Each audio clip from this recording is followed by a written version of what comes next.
Hello again. Oh, 2 Sundays in a row. My name is Reverend Cathy Corbin Mannino, and I have been a member here for nigh on to 7 years, I think. Next month was the first time my adorable husband Charlie and I came to visit this church. It's been home ever since. I love it here.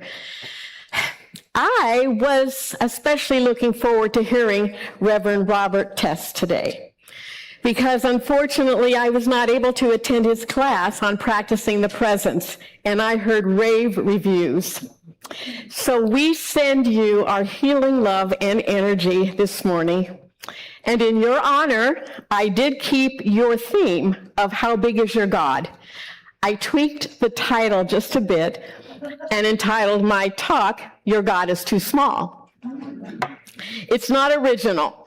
It's the title of a book I read over 50 years ago when I was a freshman in Bible college, Nebraska Christian College. At the time that this book was published in 1952, it was groundbreaking because it challenged the conventional religious views of God and encouraged a redefinition of the divine in light of modern life. And I think Mr. Phillips was his name. He enjoyed doing this because he also translated the New Testament from the King James Version into a more modern English version called the Phillips translation.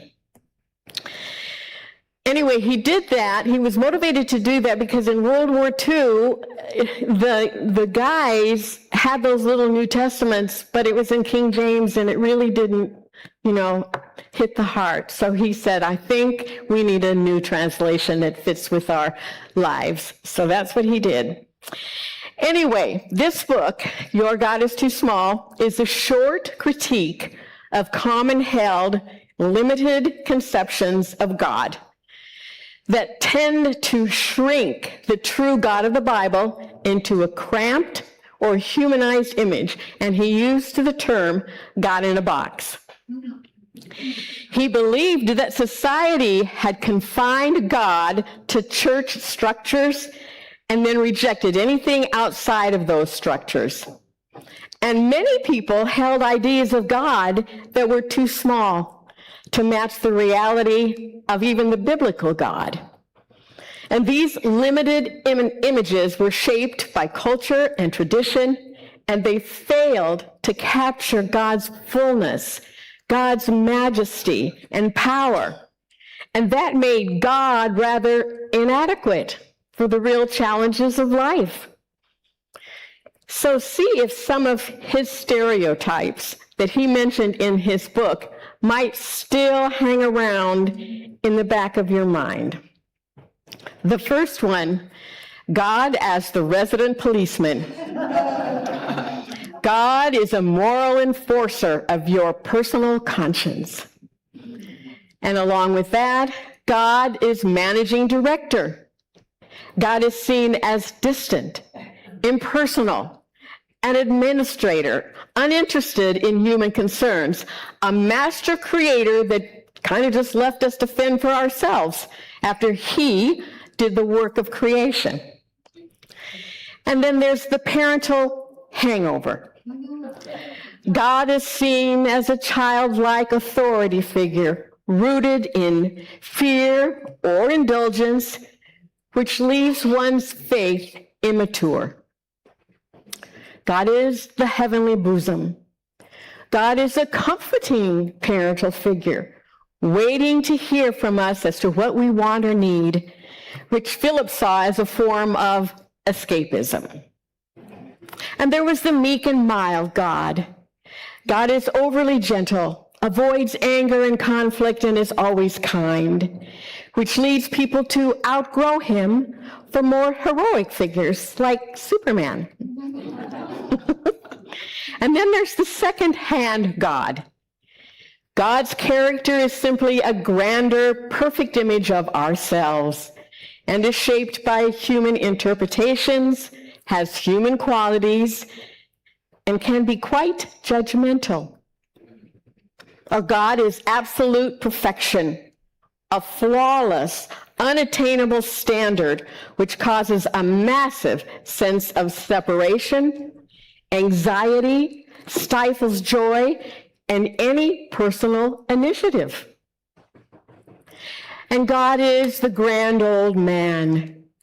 God is seen as old-fashioned, outdated, and disconnected from modern life. And he called these stereotypes little gods. And he urged the readers to reject these unreal gods and expand their concept of God beyond these small man-made images. And let the revelation of God's greatness and love transform your life. He was criticized a bit for being judgmental, but overall, it was accepted as a breath of fresh air and a good step toward evolving Christianity's concept of God. Another step taker was Matthew Fox, a Dominican priest who was expelled from the order in 1993. And so he became an Episcopalian priest and wrote the book, Naming the Unnameable. 89 wonderful and useful names for God, including the unnameable God. In this book, he presented a collection of 89 distinct names for God, drawn from across spiritual, scientific, poetic, and mystical traditions. And he gathered names that reflected different aspects of the divine spirit, from energy, breath, and life, to God is joy, love, mystery, and wonder. And each name is a theory of God and focused on a particular characteristic or experience. Why 89? Well, the number 89 is symbolic in that it represents the bridge between the spiritual and the physical, and paradoxically is both complete and transforming, leaving rooms for more names to be added as our human understanding and experience evolve. The unnameable God, he believes, remains the ultimate reality beyond all labels. And the purpose of his list of 89 is to inspire reflection, deepen your spiritual vocabulary, and open the heart to the many ways humanity has searched to find ways to express the sacred. And I love this. He even provided a how-to list for how to use the list. You first study the origins of the word and meanings behind the name, and then you choose a name and take it into prayer and meditation, and hopefully express the name artistically in some way. And now, onto a Unity classic. It's All God by Walter Starcke. Walter, besides being an author, he was a Broadway producer, an ordained New Thought minister, whose friends ranged from Truman Capote to Tallulah Bankhead, from Paul Newman to Tennessee Williams. It appears the world was ready for him because he escaped excommunication in prison, and he had a wonderful support system that included Joel Goldsmith and Catherine Ponder, and he lived to be 89 years old, never having gone to prison for his beliefs. He wrote that everything from the past, every teaching, and every concept is, as of this moment, obsolete. But everything did have its value in its time and place. But to hold on to yesterday's truths out of a misguided sense of loyalty would deny the divinity of one's own evolution. The moment we have individually experienced the slightest transformation of consciousness, we are a new person, and the past becomes obsolete. It's just our desire for security that keeps us frozen in the past. When we move beyond past concepts, teachers, religions, believing we have the belief that we have control over our lives, it may feel as if we're in a spiritual twilight zone, in free fall, jumping off a cliff into a life lived by faith in ourselves, just as we are. Yikes. That's scary. But you know, this is a good thing. It's telling us that the old ways no longer work. It is time to abandon them by jumping off that cliff of so-called security in order to arrive at ascension consciousness. Every shift in consciousness brings on an identity crisis. The old identity dies and a new one is born. And he wrote that our greatest crucifixions have revealed our greatest resurrections. Starcke believed that, in fact, Judas symbolized the negative part of our personalities. But even that has its place. It's necessary for us because that is the catalyst to the ascension process. We are ready for ascension when we become aware that every experience we have in life is for a purpose. That God is always appearing as whatever is necessary for our evolution. We are humanized spirit. It is not God and us. It is God as us. Evolution of consciousness aims at giving us the ability to comprehend union with God, not bring us into union with God. That already is. Interesting to note that the concept of God has not followed an evolutionary step-by-step path because it's a spiritual evolution, not physical. Way back in the 1200s, Johannes Eckhart, a German Dominican theologian, philosopher, and mystic, earned the Master of Theology in 1302, which gave him the title of Meister. You've probably read many of his quotes, Meister Eckhart's. Well, Meister Eckhart declared that God is nothing, no thing. God is neither this thing or that thing. It is not as if God were without being. In fact, is a being above all being, a beingless being. An energy that consists of changeless existence and a nameless nothing. And I think that's really something.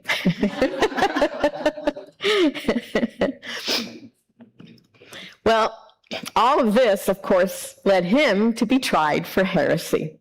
And this may be a new concept for most people, but it is an ancient wisdom. Hindu wisdom says we cannot name Brahman, God.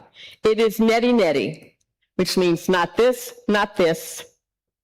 Whatever word we use, whatever image, whatever concept, we have always to go to the inexpressible mystery beyond, and that they call Brahman, neti neti, not this, not this. The Buddhist concept is shunyata, or emptiness. The Tao records that if the way or the Tao can be told, it is not the eternal Tao. The name that can be named is not the eternal name. In the Kabbalah, God is ayin, or the mystical nothingness, which is more existent than all the being of the world. Jewish mysticism calls God Ein Sof, or that which thought cannot comprehend. God is the annihilation of all thoughts, unattainable by any concept. Since no one can contain God, it is called nothingness. It's all God, Starcke elaborates on this difficult to grasp concept, which in fact goes beyond concepts. He writes that God is both personal and impersonal, and our understanding of God is personal. And we have a personal relationship with the God of our being. Our humanity is our divinity in disguise. Our humanity is the flip side of our divinity. Our very physicalness bears witness to the divine, and the divine bears witness to the physical. Adam represented the first man to have evolved a soul. Man didn't fall, he evolved, he awoke. We are the only life form in which consciousness is able to be aware of itself. We may become conscious, but we are consciousness. All is consciousness, and all of us are at various levels of becoming fully conscious. Closing words from Walter Starcke. You no longer have to mentally concentrate on trying to improve, change, or go deeper into what you think you need to be a master. You don't even have to grasp this ungraspable concept. Just abandon yourself to the spirit you are. You will never get there by believing you need to learn more, deserve more, study more. Let it all go. Jump off the cliff and free fall, for what you are falling into is love. In the truest sense of the word, you are falling in love. And love is not something you achieve. It surrounds you. It is you. So if you ever have believed that you fail because you don't know everything, you haven't manifested harmony, abundance, health, you are denying your own inherent divinity. All errors in thinking or performance is due to being under the influence of collective ignorance. Don't take on guilt at any level. It's counterproductive to healing. And healing represents a change in consciousness that is brought about by love. Healing is not about getting rid of symptoms. Healing is removing in any and all circumstances any concept that stands between you and the God of your being. It is a matter of revealing the divine nature in yourself, in your being, of acknowledging the divine in another person, acknowledging the divine in a situation. It is the awareness of the presence of love. So he says, do not seek answers to a solution, seek love. And there is God. Amen.